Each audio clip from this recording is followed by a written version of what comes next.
Olá pessoal, tudo bem? Vamos começar aqui hoje mais uma transmissão, mais um vídeo sobre cinema. Todo domingo a gente faz aqui nosso vídeo, nosso bate-papo sobre cinema. E hoje a gente retorna aos primórdios, né? Alguns filmes mais antigos. Vamos falar um pouquinho principalmente de dois filmes, mas eu quero falar especialmente de uma atriz.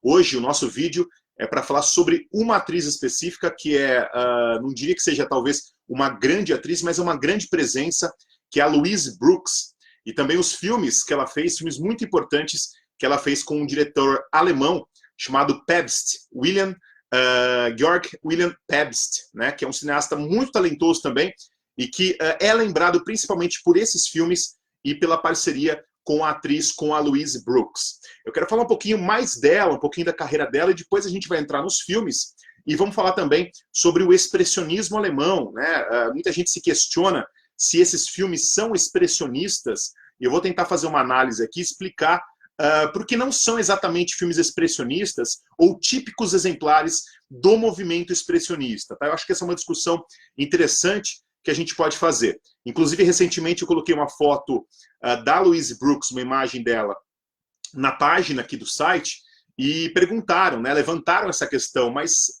A Caixa de Pandora, né, que é o filme mais famoso dela, é um filme expressionista? Foi uma questão que levantaram e eu acho que dá uma discussão interessante, ok? Meu nome é Rafael Amaral, sou jornalista, crítico de cinema, estou aqui à frente da página Palavras de Cinema, e tem um site também, tá, pessoal? palavrasdecinema.com. Entrem no site, tem muito material legal lá, tem muito texto, vídeo, tá tudo lá, tá? Todos os vídeos que eu faço aqui para a internet, eles estão no site também. Tá tudo postado lá, então vocês vão encontrar muita coisa bacana, ok? E vocês podem curtir, compartilhar, manda sua mensagem, curte, ok? Bom, vamos começar falando. A Louise Brooks, eu vou começar pela carreira da Louise Brooks, tá? Até chegar no momento em que ela vai para a Alemanha fazer os filmes com Pabst, e depois eu quero discutir também a questão do expressionismo alemão, que está relacionado um pouco aí com aquele momento que a Alemanha vivia, ok?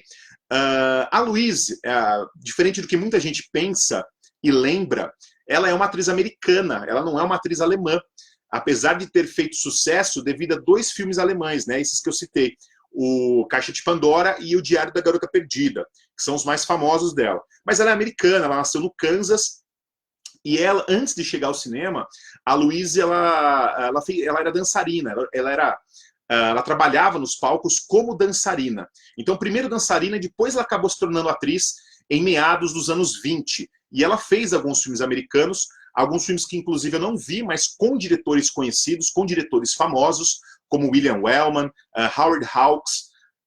E esses filmes, eles são muito desconhecidos aqui no Brasil, são filmes até difíceis de encontrar, diferente dos filmes alemães que ela fez, que são mais lembrados e são mais fáceis de encontrar. Ok? E a Louise, ela teve um passado triste, tá? Se você buscar algumas referências sobre a história da Louise Brooks, algumas fontes apontam que ela foi abusada quando ela era jovem, quando ela era adolescente, por um vizinho dela. Ela vivia numa família conservadora e na época a mãe chegou a dizer para ela que o abuso teria ocorrido porque ela provocou esse vizinho, né? Então tinha toda essa questão. E isso, dizem alguns biógrafos, alguns historiadores, que ela teria crescido e com uma certa aversão a homens, porque devido a esse abuso que ela sofreu quando era mais jovem. E isso, inclusive, talvez não por acaso, vai transparecer em alguns filmes, né, dessa fase alemã. Talvez o Pabst tenha entendido isso, a forma como a Louise pensava, o jeito que a Louise era, e a própria interpretação dela vai nos passar uma ideia de uma mulher poderosa, mas que exclui um pouco o homem, deixa um pouco o homem de lado. E os dois filmes, principalmente A Caixa de Pandora, é um filme sobre uma mulher que domina os homens, né? A gente vai perceber isso, que ela tem um poder, ela é uma mulher dominadora e ela consegue, de diferentes formas, dominar aqueles homens e levar aqueles homens para a loucura. O Diário de uma Garota Perdida é um filme um pouco diferente. Ele vai mais para o melodrama, ele é menos expressionista, digamos assim, bem menos, né, do que o Caixa de Pandora, ainda que o Caixa de Pandora não seja um filme totalmente expressionista, e a gente vai falar mais disso daqui a pouco. Mas o fato é que ela transparecia, e dá a impressão que na personagem mais famosa dela, que é a Lulu, que é a protagonista do Caixa de Pandora, a gente vai ver bastante característica da própria Louise Brooks ali, daquela mulher imponente, dominadora, mas ao mesmo tempo uma figura um pouco infantilizada, né, que inclusive tem um documentário muito bom, que é o de Caligari a Hitler, né, que discute a questão do expressionismo alemão, como ele antecipa a questão do nazismo. E nesse documentário, o realizador ele diz que Louise Brooks era uma femme fatale infantil. Ele usa esse termo que eu acho interessante. Ela não chegava a ser aquela femme fatale clássica, maldosa, totalmente madura e consciente do seu mal. A impressão que a gente tem ao longo de A Caixa de Pandora é que muito do que ela faz, ela não tem noção das consequências que aquilo vai ter, né? Ela é uma figura um pouco perdida, mais poderosa, e os homens não conseguem realmente viver próximo de Louise Brooks ou da personagem dela, a Lulu. Eu fiz uma colinha aqui, senão eu esqueço de tudo, gente. Então, às vezes eu tenho que recorrer à leitura aqui para não esquecer, tá? Mas ainda eu quero voltar um pouco no passado. Eu disse para vocês que a Louise Brooks, ela começou nos palcos como dançarina, né? E ela teve problemas com os estúdios de Hollywood, né? Teve muita briga, muito problema. Os produtores depois tentaram difamar a Louise Brooks, durante um certo tempo, depois que ela teve essa experiência em Berlim. O Pabst, que é o diretor que imortalizou Louise Brooks, ele descobriu ela porque ele assistiu um filme do Howard Hawks chamado... Eu não vi esse filme, tá, gente? Uma Noiva em Cada Porto. É um filme foi lançado em 28, eu acho que ela deve ter filmado um pouco antes. O Pabst teria visto esse filme e convidou a Louise Brooks para ir para os Estados Unidos. Ela teve uma proposta de contrato para ir para a Alemanha, perdão. Ela teve uma proposta de contrato nos Estados Unidos, que era alguma coisa em torno de $750 por semana, e o Pabst, na Alemanha, ofereceu $1.000 por semana para ela, era uma oferta melhor. E ela foi, na época ela era casada com um ator, não vou me lembrar o nome dele agora, mas é um ator até conhecido. Ela foi para a Alemanha, se encontrou com o Pabst e filmou A Caixa de Pandora, que se tornaria o grande filme de Louise Brooks, né, o filme mais famoso dessa grande atriz. E depois que terminou Caixa de Pandora, ela voltou para os Estados Unidos ainda. Ela teve uma discussão com o produtor da Paramount.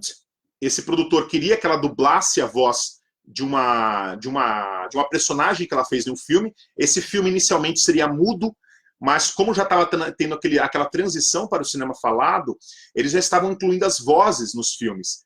Mas ela se negou, ela teve uma briga com o produtor, ela se negou a colocar a voz dela no filme, a fazer aquela dublagem, e ela foi depois para a França. Ela ia inicialmente fazer um filme com o René Clair, aquele famoso cineasta também. Esse filme acabou não dando certo, não aconteceu, pelo menos não com ela. E na França ela encontrou o Pabst de novo. E o Pabst convidou ela para fazer O Diário de uma Garota Perdida. E isso a própria Louise Brooks conta em um documentário bem interessante que eu assisti, chamado Lulu em Hollywood. Foi um documentário feito... ele foi lançado em 1984, um ano antes da Louise Brooks morrer. E nesse documentário tem uma rara entrevista com ela já velhinha, senhora. Essa entrevista... Algumas fontes dizem que teria acontecido nos anos 70, mas eu acredito que foi no começo dos anos 80. Tá? Ou seja, a entrevista ocorreu ali perto mesmo da morte dela, ela morreu em 85.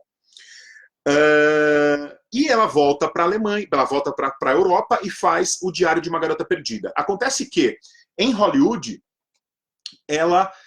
aquele produtor começa a difamar ela e espalha uma notícia de que a voz da Louise Brooks não é uma voz boa para o cinema falado que estava entrando, então, em voga, né, que estava em alta o cinema falado. E ela acaba perdendo um pouco do espaço que ela já tinha em Hollywood. Não que ela não tenha feito outros filmes, ela fez outros filmes ao longo dos anos 30, nada sem muito destaque, nos Estados Unidos, mas ela ficou com uma fama errada, de que ela não tinha uma boa voz, tal... e isso acabou atrapalhando a carreira da Louise Brooks. Ela sempre teve muito problema com Hollywood e ela sempre criticou muito Hollywood, escreveu inclusive isso. E nesse documentário, Lulu em Hollywood, ela diz que Hollywood era um lugar movido muito ao poder dos homens, né, que eles davam as cartas e que o poder era uma coisa muito forte em Hollywood e eles conseguiam, por meio desse poder, erguer uma carreira ou também destruir totalmente uma carreira, como é o caso dela, que ela foi praticamente destruída. Ela fez alguns filmes ao longo dos anos 30. O último filme dela, e tá uma curiosidade também, foi um filme com John Wayne, chamado Bandidos Encobertos, um filme que o John Wayne fez antes também de se tornar um grande astro do cinema. Isso vai acontecer principalmente depois de 39, com o filme No Tempo das Diligências. O John Wayne ainda já era conhecido, mas não era um astro ainda. E ele fez esse filme, que é um filme ruim, eu já assisti esse filme, é um filme pequeno, ruim. A gente nem reconhece a Louise Brooks, porque ela está com o cabelo mais longo, enrolado. Não tem nada a ver com aquele cabelo que imortalizou ela, né, o cabelo tigelinha, do filme A Caixa de Pandora, né, que foi a figura imortalizada da Louise Brooks. Mas ela teve uma história muito triste, tá? Porque depois de 38 ela acabou indo para Nova York, ela acabou ficando em Nova York, trabalhando, ela chegou a trabalhar numa loja em Nova York. Dizem também algumas fontes que ela chegou a se prostituir depois desse período, se casou 2 vezes, mas ela acabou terminando a vida sozinha, morando em Nova York. Ela foi encontrada morta em 1985, no apartamento dela,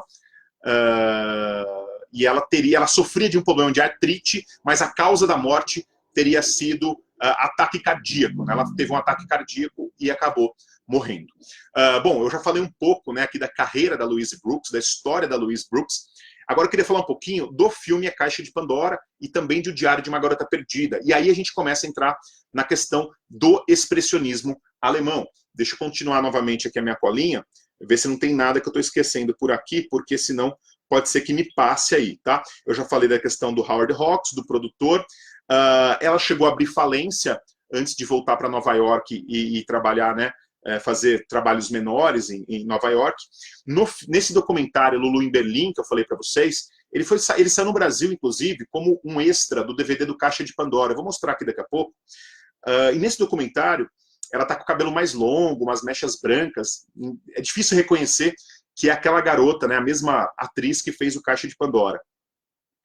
A Louise, na época que ela chegou na Alemanha, ela tinha em torno de uns 20 anos de idade. Ela era 5 anos mais nova que a Marlene Dietrich, que é a grande atriz alemã, a mais famosa, talvez, das atrizes alemãs, que depois também fez carreira em Hollywood. E a Dietrich, ela vai estourar em Hollywood, na Alemanha, principalmente a partir de O Anjo Azul, que é um filme de 1930. E a Louise Brooks fez sucesso um pouco antes, né? Ela fez em 28, que é o ano de A Caixa de Pandora. Entre 28 e 29, né? Por ali, que é o ano que A Caixa de Pandora será lançada. Será lançado o filme aí. Agora sim, gente, quero começar a falar com vocês sobre a questão do expressionismo alemão, tá? E aí também dos filmes que ela fez, né? Que a Louise Brooks fez na Alemanha. O Caixa de Pandora, ele é um filme que conta a história de uma prostituta. A Louise Brooks, ela é uma prostituta, que é uma mulher que é mantida por homens, né? Mas ela tem ali os homens que mantêm ela em um belo apartamento. E nesse filme é interessante porque ela domina muitos homens, né? Ela não aceita ser uma mercadoria, tanto é que ao longo do filme, né, perto do encerramento, na segunda parte, tem aquela situação que um homem tenta comprar ela para fazer um programa, tal, e ela não aceita aquilo, tal. Então a gente percebe que ela é uma figura feminina muito forte e ela não aceita ser dominada, né? E isso eu acho que é uma característica interessante, que não é aquela prostituta que se rebaixa, mas ela é uma mulher que está ganhando a vida, no caso, se prostituindo, mas digamos que é uma prostituta de luxo, né, que tem um belo apartamento. E o filme vai deixar uma questão curiosa, né, vai embutir uma questão curiosa, porque o primeiro, digamos que o primeiro homem que ela teve, o primeiro cliente, e isso fica claro aí ao longo da história, no desenrolar, no começo, foi o próprio pai dela, né, que foi aquele senhor mais velho que estava na casa com ela. E é estranho, é curioso, né? Porque ela não chama ele de pai, nada. Me parece que o cara é mais um cliente, ela tá ajudando um pouco ele ali. E depois, quase na metade do filme, quando tem uma briga, e quando o marido dela, né, o homem que tá casando com ela, vai se suicidar, ela grita ao senhor como se fosse o pai dela, né? Chama ele de pai. Então fica implícito que aquele homem mais velho, que inclusive usa ela no final para ganhar dinheiro, também para se prostituir, que seria uma espécie de cafetão dela, é o próprio pai dela. Então tem uma questão muito forte aí por trás, mas que o Pevsey não deixa isso muito claro, né? Isso não fica nunca muito claro, enfim, se ela realmente é ou não, se ele é ou não o pai dela. Mas, de fato, essa relação que ela tem com esse personagem é muito interessante. E ela é mantida por um homem rico, que é o que é o proprietário de um jornal, né? Um cara rico, tal, influente. Na verdade, esse cara iria casar com uma outra mulher, mas depois tem aquela famosa sequência dos bastidores da peça de teatro, porque no filme, além de ela ser uma prostituta, ela é convidada para estrelar uma peça de teatro, e ela vai no teatro, tal, e tem toda aquela situação dos bastidores, aquelas sequências antológicas de bastidores, né? Que inclusive a Pauline Kael vai dizer pra gente que é algumas das melhores cenas sobre bastidores já feitas na história do cinema, são imbatíveis, né? Porque realmente são extraordinárias. E em momentos assim, nessa sequência do teatro, né, dos bastidores do teatro, ou naquela sequência que a gente vai ver depois do barco, onde está rolando a jogatina ali, ou mesmo no fim, no último capítulo do filme, que é o capítulo que vai aparecer o Jack Stripador. Neste capítulo, nesses pontos do filme, nesses capítulos, na minha opinião, são os momentos em que a vertente expressionista ela fica mais clara neste filme A Caixa de Pandora. Então, ali que a gente começa a perceber que tem uma tendência expressionista, ainda que não seja um filme totalmente expressionista. E eu já vou discutir isso. Depois de Caixa de Pandora, ela vai fazer O Diário de uma Garota Perdida, que é um filme mais realista. Tá? E é um filme diferente porque é um melodrama em que a personagem dela, com o mesmo cabelo, né, aquele cabelo tigelinha, aquela coisa meio da esfinge, ela vai interpretar uma moça que também que é deixada pela família, que engravida, perde o filho, que é abusada pelo pai do filho, que vai parar em um reformatório e depois foge do reformatório e se torna prostituta. Então, veja que um dos temas que eram comuns no expressionismo alemão, aquela ideia de que o homem não luta contra o destino dele, ele não pode, né?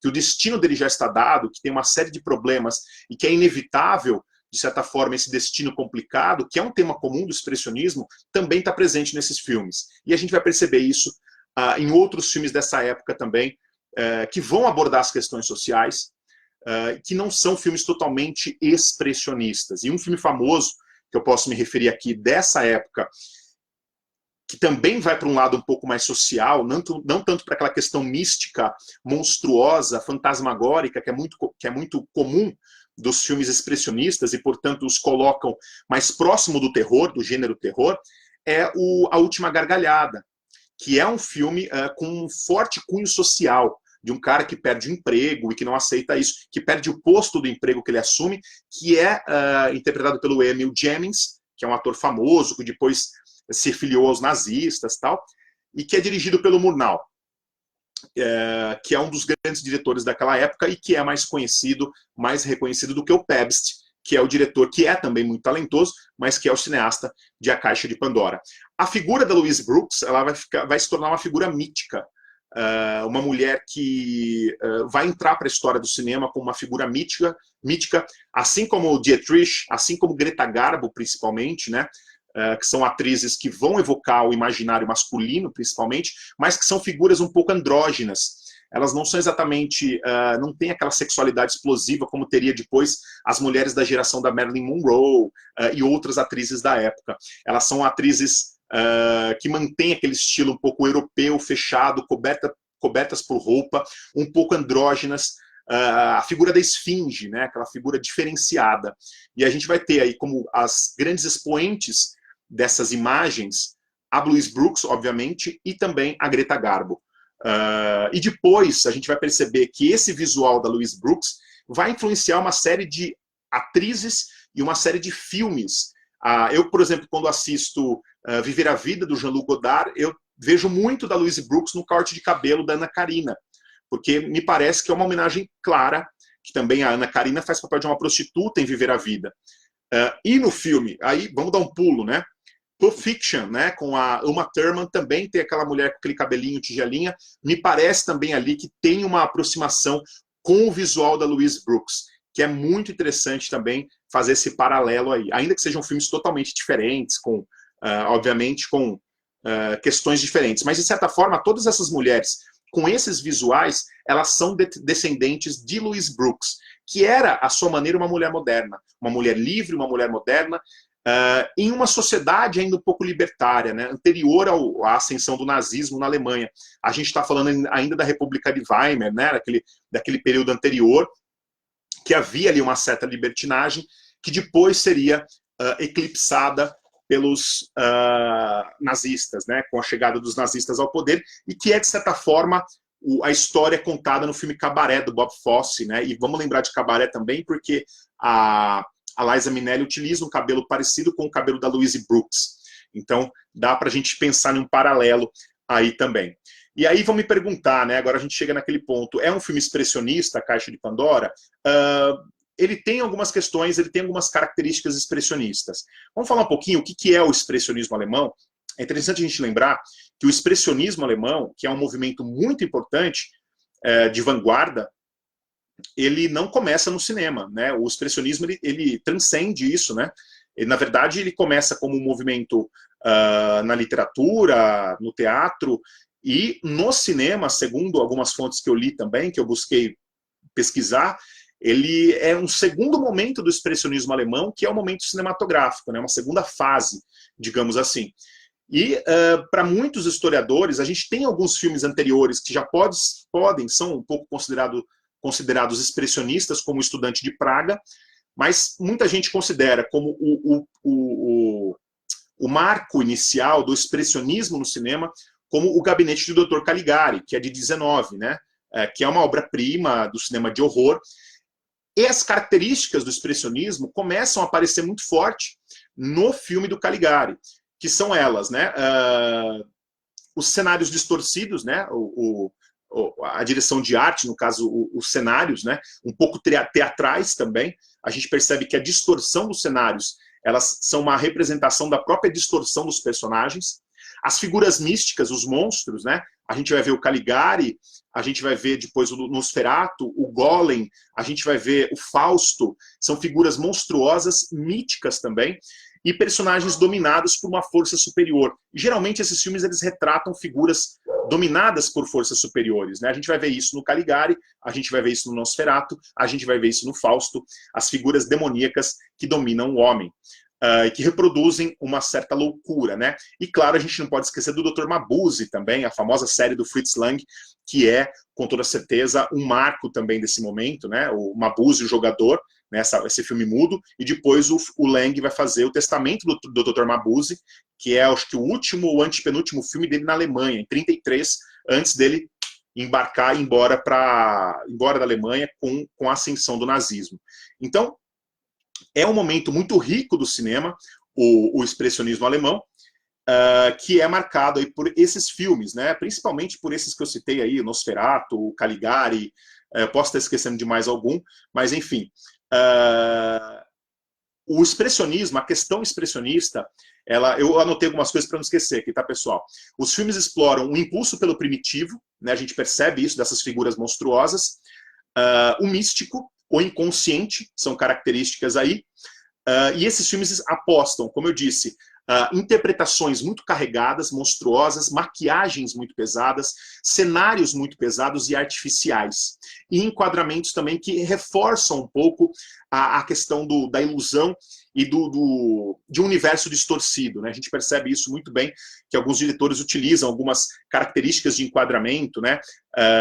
Close, né? Tem muita explosão de close nesses filmes, dando aí a impressão desse universo monstruoso, né? Enquadramentos distorcidos, cenários distorcidos, e as expressões dos atores são aí características que nos remetem ao expressionismo alemão.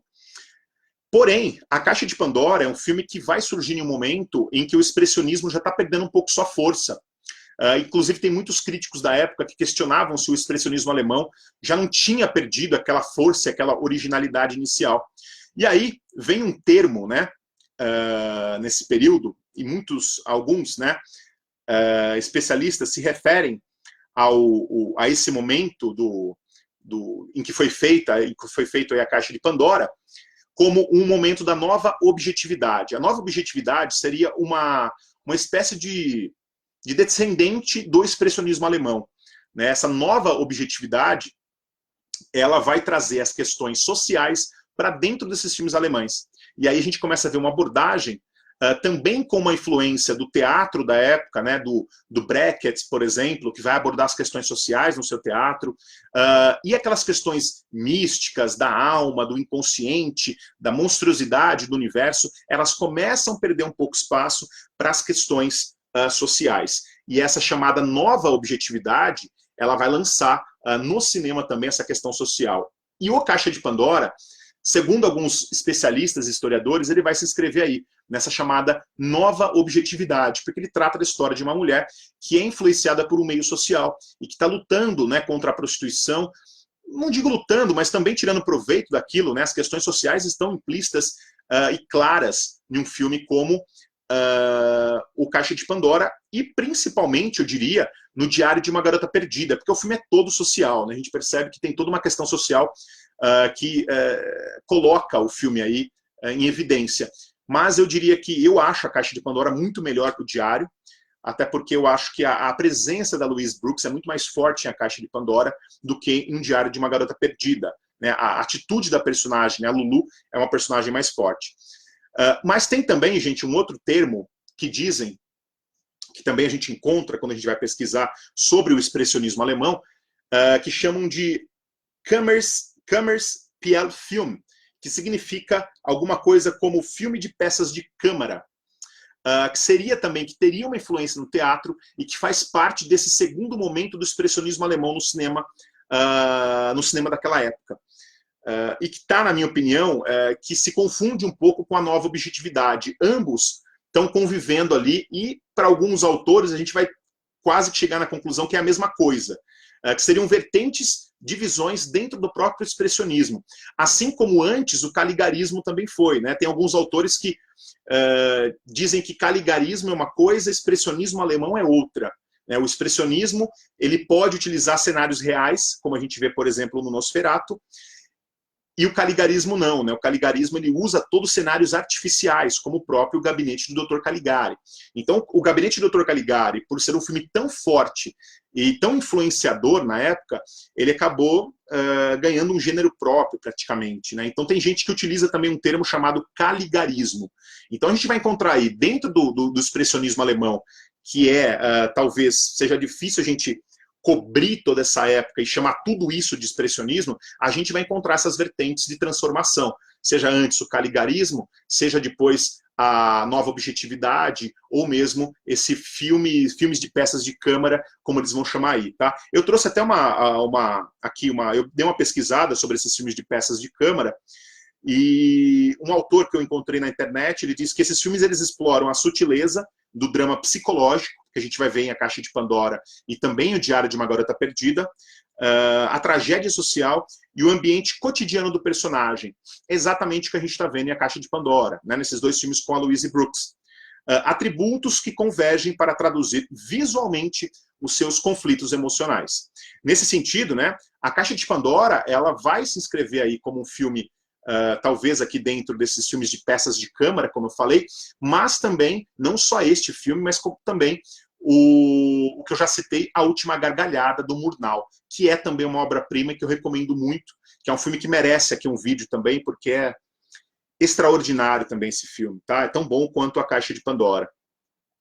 E vale lembrar, gente, que esses filmes, nesse segundo momento do expressionismo, eles são, de certa forma, filmes mais realistas.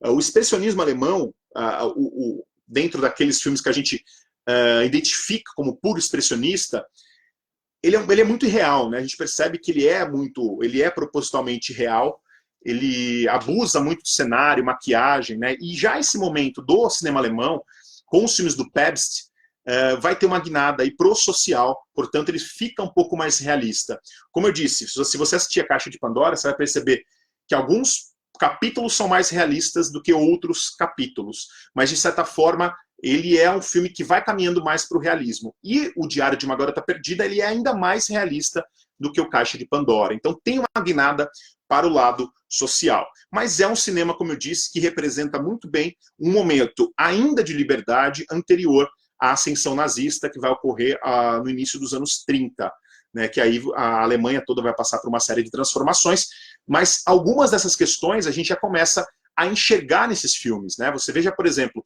o Diário de uma Garota Perdida tem aquela famosa sequência do reformatório, em que as meninas estão ali enfileiradas, fazendo gestos, né, daquela aula de dança ou ginástica lá, e a gente percebe ali, né, aquela necessidade de todas vestidas iguais, uma coisa meio militar. A gente percebe que elas estão todas enfileiradas como uma coisa meio militar, e que a educação militar já está dentro daquele reformatório, que as meninas são tratadas, inclusive, em alguns momentos elas parecem homens, pelas roupas que elas utilizam. É uma figura muito masculina, brotando naquele universo que deveria ser um universo mais feminino. E digamos que esse equilíbrio visual que o filme traz, a gente, inclusive, pode pensar nas teorias do Krakauer, né, do Siegfried Krakauer, que é um grande pensador deste momento. Ele vai escrever o livro de Caligari a Hitler, que depois vai virar um documentário também muito legal, para tentar entender como que essa República de Weimar, como que esses filmes da época, e aí a gente pode, inclusive, colocar o Caixa de Pandora e os filmes do Pabst também dentro, como que esses filmes, de certa forma, antecipam o mal do nazismo. Né? Se a gente pensar como figuras como Mabuse, Nosferatu, Fausto, esse cinema demoníaco e de terror, como, de certa forma, esses filmes são antecipadores do mal do nazismo. E o Krakauer, ele escreve também um livro bem interessante chamado O Ornamento da Massa, que ele vai justamente analisar essa questão da arte, né, e também da própria composição da sociedade alemã, indo para essa questão do militarismo, desse ordenamento mesmo, né? É tentar dar ordem à massa, o ordenamento da massa, né? E aí a gente pensa nessa sequência do Diário de uma Garota Perdida, que é incrível essa sequência, em que as meninas são ali submetidas a uma educação muito rígida naquele reformatório, e entre elas a personagem da Louise Brooks.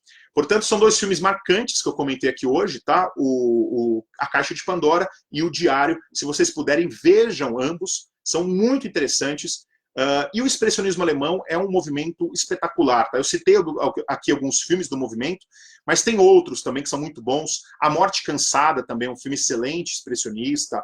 Tem vários filmes muito bons desse momento. O Mabuse, vale muito a pena assistir, né? O Jogador, que é dividido em duas partes, é bem longo, né? Esse filme do Dr. Mabuse. E, claro, né, o Gabinete do Dr. Caligari, que é um dos pontos iniciais do movimento expressionista, desse momento tão rico da vanguarda do cinema. Né? Eu acho que a gente tem três grandes momentos muito ricos da vanguarda cinematográfica nos anos 30. O expressionismo, o impressionismo na França, né, com cineastas como Abel Gance e outros, e também a gente tem um outro momento genuíno do cinema nessa época, que é o cinema soviético, né, o cinema da montagem, do soviético, né, esse grande cinema que surge na União Soviética também, com o Sergei Eisenstein e outros nomes aí. Então esses são os três grandes, talvez, né, os três grandes momentos do cinema de vanguarda dos anos 20 e momentos que vão antecipar o cinema falado. Talvez um dos períodos, né, mais ricos da história do cinema, se a gente for pensar aí de uma maneira global. Bom, gente, é isso. Tô vendo que tem bastante não, né? Hoje o pessoal tá mais acanhado, parece que tem menos comentário aqui, mas tem o pessoal comentando também. O Silmar Santos diz: comprei em Blu-ray e, por coincidência, agora mesmo estava assistindo. Depois de saber de toda a dificuldade para restaurar, um verdadeiro milagre se realizando em frente. Ele está falando do Metrópolis, né? Assistindo o filme alemão Metrópolis, do Fritz Lang, que é um filme dessa época, né? Bem lembrado, um grande filme, uma obra-prima do Fritz Lang. Parei aos 40 minutos para vir e ouvir a aula de hoje. Não assisti a nenhum desses filmes que estão na pauta de hoje, mas pretendo assisti-lo logo. Pô, Silmar, muito legal, viu? Bacana seu depoimento aqui. Fico muito contente de saber que você está assistindo Metrópolis, que é um filme de cabeceira. Eu tenho também Blu-ray aqui. É um filmaço. Vamos ver o que ele colocou aqui. Repetiu o mesmo comentário aqui. Opa, repetiu de novo. Tá, vamos ver, comprei em Blu-ray. Acho que eu vou repetir nos comentários aqui. Mas ele diz também, ó, minha primeira experiência com o expressionismo alemão são Nosferatu, que é também um marco também maravilhoso, e o Gabinete do Dr. Caligari, comprei em Blu-ray, por coincidência, agora mesmo. Acho que é o mesmo comentário, mas não sei por que aconteceu aqui, que está repetindo os comentários aqui, que estranho. Acho que deve ser algum bug aqui do Facebook, sei lá. Mas legal aí o Silmar participando aqui com a gente e comentando que ele está assistindo Metrópolis, né, que é um filme também dispensa comentários, né? E vem Blu-ray, nossa, é muito legal. Ó, agora eu vou dar uma dica para vocês, antes da gente terminar, o pessoal que está assistindo. Esse box aqui está muito bonito, tá? Expressionismo alemão. Saiu também outros 2, então aqui eu não vou conseguir pegar agora, o volume 2 e o volume 3. Eu comprei os 3, vale muito a pena. E nesse aqui, por que eu estou mostrando esse? Porque nesse tem uma caixa de Pandora, tá? Tá aqui, tá com uma edição bem bonita. E tem também aquele documentário que eu comentei com vocês, o de Caligari a Hitler. O documentário está aqui. Então quem quiser entender um pouco do período daquela época, que antecede o nazismo, da Alemanha, é muito recomendável assistir esse documentário, que é um documentário recente, mas que foi lançado nos extras aqui da Caixa Expressionismo Alemão. E que tem uma citação, inclusive, que eu coloquei no site sobre a Louise Brooks, está nesse documentário, eu tirei dele. Então vale a pena assistir o doc, que está muito legal. E ó, a Caixa de Pandora está aqui, e aqui ó, tem o DVD single da Caixa de Pandora, que já saiu há alguns anos, já faz tempo, na verdade, que saiu esse DVD. E nos extras desse DVD tem aquele documentário que eu comentei com vocês, o Lulu em Hollywood, que é um documentário raro, com uma entrevista com a Louise Brooks nos anos 80. Vale muito a pena também, tá? E também aqui o Diário de uma Garota Perdida, em DVD também, que é um filmaço também, não está à altura do Caixa de Pandora, mas também é um filmaço. É isso, gente. Queria agradecer muito quem acompanhou hoje aqui o nosso vídeo, falando sobre Louise Brooks, os filmes da Louise Brooks e o expressionismo alemão, momento único na história do cinema. Vejam os filmes, quem gosta de cinema mudo, de vanguarda, quem gosta de história do cinema e linguagem cinematográfica, não pode perder esses filmes que são obrigatórios, ok? Principalmente a Caixa de Pandora, tá? Porque é um filme seminal, é uma obra-prima do cinema. Muito obrigado, meu nome é Rafael Amaral, sou jornalista, crítico de cinema. Curtam, compartilhem, ajuda a gente a divulgar aqui o cinema, e o vídeo fica no site também, hein? palavrasdecinema.com. Um grande abraço e domingo que vem eu estou de volta para mais um vídeo aqui na página. Tchau, tchau.